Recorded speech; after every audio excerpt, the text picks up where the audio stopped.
Oi, professor, aqui é Emily Dalcortil. Oi, no vídeo de hoje a gente vai falar sobre capacitores. Então, o que são capacitores? Eles são dispositivos eletrônicos usados para o armazenamento de cargas elétricas, sendo os capacitores de placa paralelas ou do tipo mais simples. Então, referente às características, um capacitor apresenta uma característica elétrica dominante, que é simples e elementar.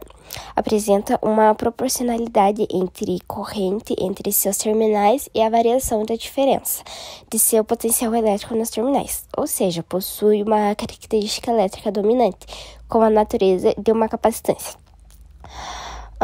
Um capacitor é fundamentalmente um armazenador de energia sob a forma de um campo eletrostático. Em relação à equação de capacitores, a capacitância é a unidade que mede a eficiência de um capacitor, e a equação é dada pela carga elétrica dividida pela tensão elétrica, que é em volt. Com isso, podemos descobrir a capacitância, e ela será dada em farad, e a capacidade vai ser igual também a Y0, que é a permissividade dielétrica do vácuo, vezes a área das placas e dividido pela distância entre elas. Então, agora eu vou falar sobre a associação em série. Acontece quando a armadura negativa de um capacitor está ligada em uma armadura positiva em outro capacitor, sendo a capacidade de armazenamento. Elas conseguem conectar dois ou mais capacitores em um mesmo fio de modo que as cargas elétricas que são armazenadas fiquem iguais. Então, a energia acaba sendo constante, ou seja, é a mesma em todo o processo.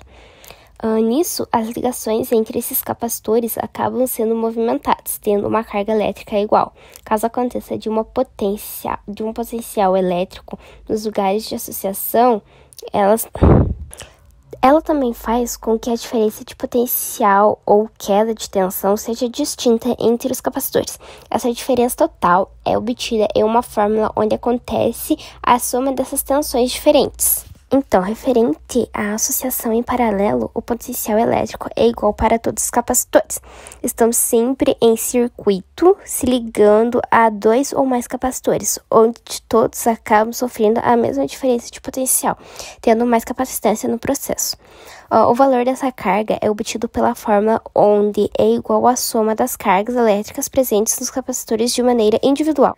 E a associação mista é a junção entre a associação em série e a associação em paralelo no mesmo circuito.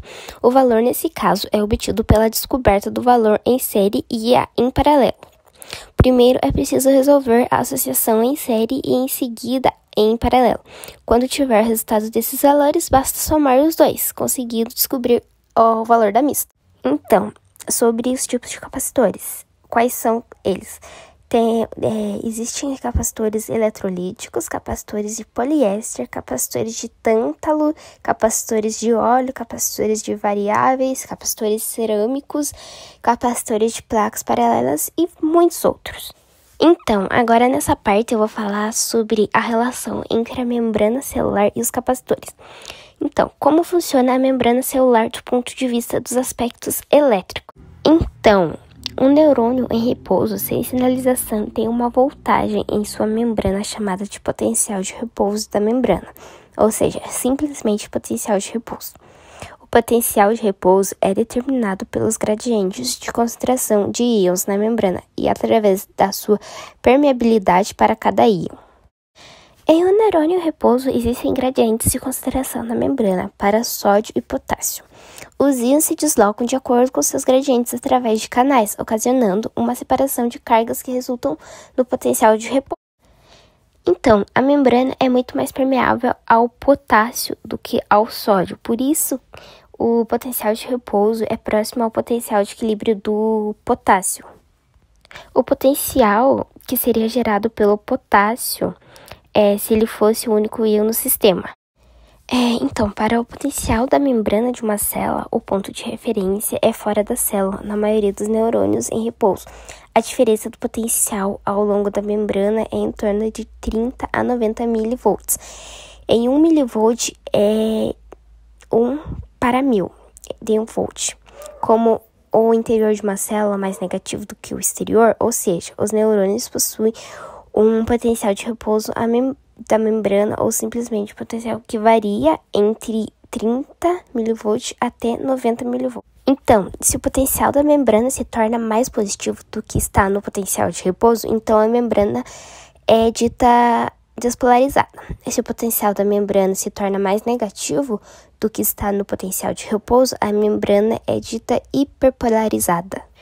Então, de onde veio o potencial de repouso da membrana? O potencial de repouso da membrana é determinado pela distribuição desigual de íons, partículas carregadas, entre o interior e o exterior da célula, e pela permeabilidade da membrana diferenciada para diferentes tipos de íons.